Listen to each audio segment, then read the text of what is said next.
बावनकुळे यांनी यावेळी दिली। आता राज्याच्या विविध जिल्ह्यातल्या ठळक घडामोडींकडे एक नजर। जिल्हा झटपट।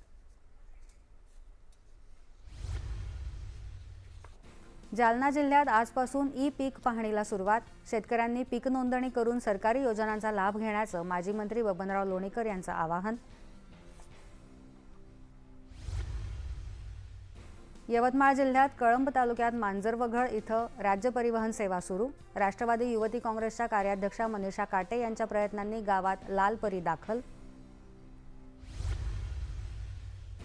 बुलडाणा जिल्ह्यात ज्ञानगंगा अभयारण्यात वन्यजीव सोयरे ग्रुप आणि वन विभागाच्या संयुक्त उपक्रमातून वृक्ष लागवड करून वन महोत्सव साजरा। वाशिम जिल्ह्यात वर्दरी खुर्दमध्ये स्त्रियांनी पारंपरिक पद्धतीने धोंडी धोंडी पाऊस दे अशी साद घालत केली प्रार्थना। खरीप पिकांना जीवदान मिळण्यासाठी सर्व ग्रामस्थांचं महादेवाला साकडं। आणि आषाढी वारीसाठी शेगावहून निघालेल्या संत गजानन महाराज पालखीचं धाराशिवमध्ये पालखी मार्गावर रांगोळ्या काढून भाविकांनी केलं उत्साहात स्वागत। आज धाराशिवमध्येच मुक्काम। वळूया पुढच्या बातम्यांकडे।